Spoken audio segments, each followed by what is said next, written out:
నమస్తే, నేను Roja. Welcome to prime debate. తెలంగాణకు అన్యాయం జరుగుతోందా? సాగునీటి హక్కులను కేంద్రం కాలరాస్తోందా? గోదావరిలో నీరు ఉండి ప్రాజెక్టులు ఎందుకు నిలిచిపోతున్నాయి? ఇవే ప్రశ్నలు ఇప్పుడు రాష్ట్ర వ్యాప్తంగా ప్రతిధ్వనిస్తున్నాయి. సీఎం రేవంత్ రెడ్డి తీవ్రంగా స్పందించడంతో కేంద్రం తీరుపై తీవ్ర విమర్శలు వెల్లువెత్తుతున్నాయి. ఏపీకి చకచక అనుమతులు రావడం, తెలంగాణకు మాత్రం ఆటంకాలతో ఇబ్బందులకు గురి చేస్తారా అన్న వెర్షన్ ఇప్పుడు ప్రముఖంగా వినిపిస్తోంది. బీజేపీ తీరును అటు కాంగ్రెస్ ఇటు బీఆర్ఎస్ ఎండగడుతున్నాయి. సాగునీటి ప్రాజెక్టుల వివాదం తెలంగాణలో మరో పోరాటానికి తెరదీస్తోందా అన్న చర్చ మొదలైంది. తెలంగాణ ప్రయోజనాలకు విరుద్ధంగా బనకచర్ల ప్రాజెక్టు ప్రతిపాదన ఉందని తెలంగాణ సీఎం రేవంత్ తీవ్ర ఆరోపణలు చేస్తున్నారు.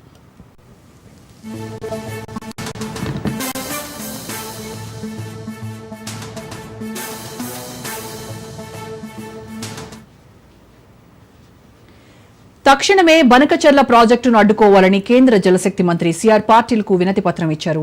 రాష్ట్ర పునర్విభజన చట్టం ఉల్లంఘనలకు ఆంధ్రప్రదేశ్ పాల్పడుతోందని మండిపడ్డారు. అంతేకాకుండా పాలమూరు, రంగారెడ్డి, సమ్మక్క సారక్క, తుమ్మిడిహట్టి ప్రాజెక్టులకు నీటి కేటాయింపులు, అన్ని అనుమతులు మంజూరు చేయాలని కేంద్ర జలశక్తి మంత్రిని కోరారు. కేంద్రం ఆంధ్రప్రదేశ్కు అధిక నిధులను కేటాయిస్తోందని, ప్రాజెక్టులకు అనుమతులను తొందరగా ఇస్తోందని, తెలంగాణపైన కేంద్రం వివక్షత చూపిస్తోందనే చర్చ ప్రజలు భావిస్తున్నారన్నారు ముఖ్యమంత్రి రేవంత్ రెడ్డి. రాష్ట్రానికి రావాల్సిన ప్రాజెక్టులు, నిధులు తీసుకురావడంలో తెలంగాణ బీజేపీ ప్రజాప్రతినిధులు ఫెయిల్ అయ్యారని బీఆర్ఎస్ కూడా ఎండగడుతోంది.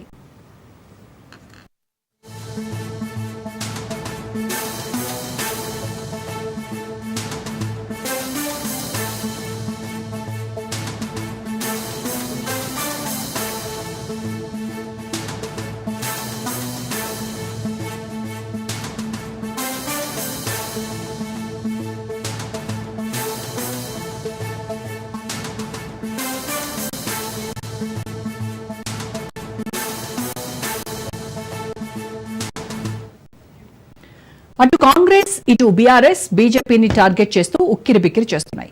మరోవైపు తెలంగాణ అభివృద్ది నిరోధకుడుగా కేంద్ర మంత్రి కిషన్ రెడ్డి మారారని సీఎం రేవంత్ రెడ్డి సంచలన కామెంట్స్ చేశారు. రాష్ట్ర ప్రయోజనాల విషయంలో ఎట్టి పరిస్థితుల్లోనూ రాజీ పడబోమని సీఎం రేవంత్ రెడ్డి స్పష్టం చేశారు. ఈ వివాదం కేవలం నీటిపారుదల సమస్య కాదు, ఇది రాష్ట్ర హక్కులపై పోరాటంగా మారుతోంది. కేంద్రం సమాన దృష్టితో వ్యవహరించకపోతే రెండు రాష్ట్రాల మధ్య కేంద్రం తీరు ప్రశ్నించేలా మారబోతోంది.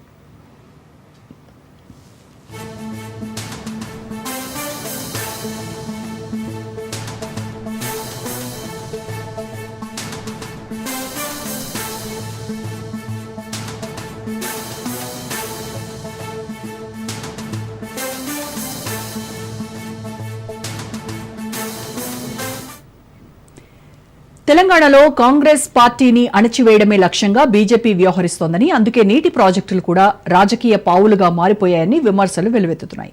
తెలంగాణకు అన్యాయం జరుగుతోందా? ఆంధ్రాకు గ్రీన్ సిగ్నల్, తెలంగాణకు నో సిగ్నల్ ఎందుకు?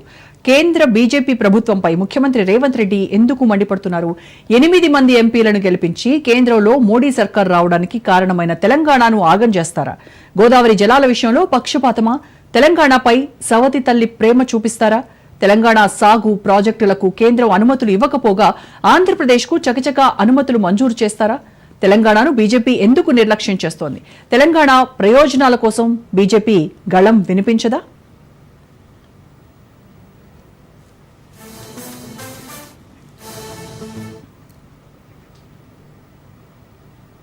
ఇక ఇదే అంశంపైనే వాటి డిబేట్లో మాట్లాడుతున్నారు